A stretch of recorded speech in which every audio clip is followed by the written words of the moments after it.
Hello everybody, welcome back to game 2 between Zest and Serral. We are loading in here. We're going to take as long as possible on the load. I'm running this game off my potato. Okay, 2, 1. Welcome everybody, let's start again. No. Okay, so let's do the old score thing. No. Oh no. That ain't it. Oh yeah. Oh yeah. There we go. You can get promoted to Grandmaster with those kind of moves. Alright, here we go. So we got a really quick probe coming out. 2 quick probes from Zest. Serral took game 1 in a really long macro game that we probably all played in ladder 10,000 times. Except I lose every one of those games. But Serral just destroyed our boy Zest, and quite frankly it all came down to the investment in Immortals. And yeah, I guess the meta is still evolving, it's still new. I think somebody like Serral has really started to figure it out, and Protoss might be on their last legs. Their time in the sun might be over, and again we see they're just to go straight to the third play, and keeps the second overlord here just to watch for any cannons. It did seem like a super quick probe there, but maybe I was just wrong on that. I guess you send it pretty quick against Zerg anyway, just to get the hatch block. So we're just seeing the gateway expand on the low ground. I kind of feel like we're not going to see a macro game here from Zest. Zest is known for his timing attacks, and that's really what's made him successful and made him popular and famous. So I think, having seen that monster macro game not go his way, we're going to see a sharp timing attack. I think the game's going to open up pretty similarly to how it did last game, with a Stargate, Void Ray, Oracle, but then probably ramp it into Adepts or some kind of Immortal timing, or Colossus even. I think we're definitely going to see a powerful attack here. I was wondering why he had 4 in gas, but it's just an accident for a second. And yeah, so Serral also just opening the same way. A bit of an annoying probe. Probes really are the most annoying of all workers. There's not much worse than fucking, a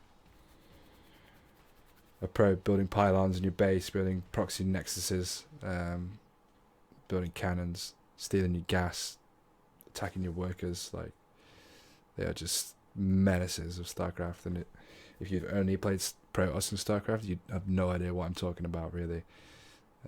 Only if you've been under the hands of it do you understand just how annoying probes are. It's a bit of gatekeeping there, and Zest going into Stargate. So yeah, I think we're going to see something really similar, and it's going to be very, very cookie cutter for the beginning. But then it's going to open out. So yeah, I hope you enjoyed the last game. It was certainly a learning for me to the little Viper Corruptor squads, and just going really slow. I think Serral was very patient and very calculated, and he didn't rush. He just got out his Broodlords. He didn't overextend them, and strangled him out. It reminds me of Magnus Carlsen in chess, the old strangle play. Cover all the bases and suffocate you. Kill the Overlord, build the Oracle. Zerg's getting queens, they're getting a creep out, they're getting drones. Zest is really going to be the interesting one to watch here. Goes for the third base, yeah.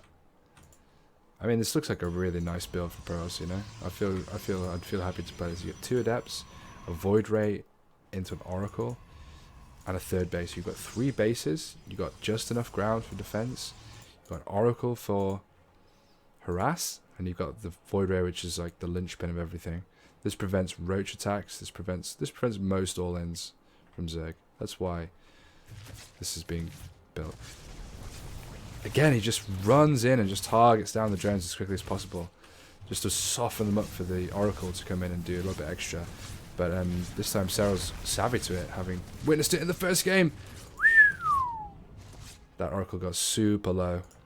Super low. This Oracle. Wow. Brush with death. Yeah, Serral was kind of savvy to it at that time. He noticed that they were being targeted down, pulled his drones really quickly, and managed to get some queens across in time. Could have gone kind of badly because he didn't have a spore ready, so really good reactions from Serral to just pull his drones away as quickly as possible. And third base comes up, and we're seeing a difference, and we're seeing a difference from the Zerg side. We've got a Roach Warren. We've got the Twilight and the Forge, which is the same as last game, but we got the Roach Warren as the lair comes down. And this is a number of things it could be. It could be just defensive. Okay, it's not just defensive, building 7, I don't think. So what I think it's going to be, and what it looks like it's going to be, is a queen rush. So you just stack queens. I mean, he already has stacked queens. 8, going to be 9. And then you just move them, the slow push across the map. You nullify the Void Rays, because they don't do well against queens.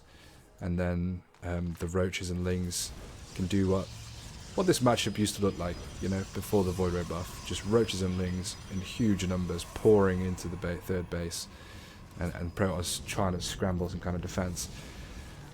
So this, you know, really crisp from Serral. It's a really crisp timing, and Zest is going to have to work really hard to defend here. Nice, gets the Ravager. And he's really invested into the Void Rays here. He's gone for the heavy Void Ray strat just like last game. Cannons are finishing up, the shield batch is finishing up. I feel like he needs some more. He's got another one back here, he's building another one, okay. He's got more Void Rays. You know, going heavy into the Void Rays, I think it's really good. Either go heavy Void Rays or just one. Just overcharge starts, but it's not got much energy left on that shield battery. The queens are really the big problem, the really big part of this push. Once the queens are dead, this push is over. And he's focusing the Ravagers as much as possible. Just because they're a much better target than these queens are for the Void Rays to do their damage. If he can whittle away the Ravagers, then the queens are exposed, so you can kill the queens. But it's looking so crisp from Serral. The time was just such a good time. Everything was really crisp. The queen started moving out very quickly. He's attacking his own queen there for a second, just to taunt Zest, just to show him how over it is. I mean, once the third base goes down, it's basically over for Zest. But he's got quite a few Void Rays built up, and he's keeping them alive pretty well. I think he's only lost 1 throughout this. Can you see that in some sort of metric? Maybe if I was better. But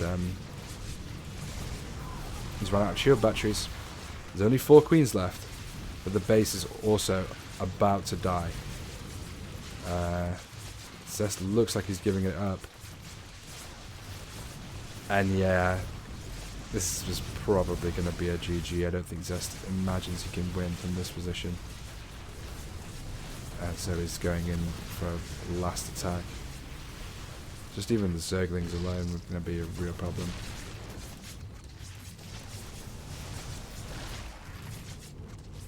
I mean, there's as many queens as Void Rays now. Which just does not go good for the Void Rays. You really need superior numbers. Oof, the Ravager Bile's coming down, hitting Void Rays. And he's warping in 5 Zealots. Slow Zealots, look at them. Oof, they're going to take a few Lings with them, but it's really not enough. As the Lings can stream in now, although he chooses not to, just chooses to focus the Cybercore. Just playing really slow and patient again, as we saw in that first game. No need to kill him, he's going to die. GG. Well played, Serral. And here we go, another way to deal with this new meta of the Void Ray opener. Walk your queens across the map. Build 9 queens, move them across the map, back them up with Ravagers and Lings. Easy game. Join me for game 3. Peace.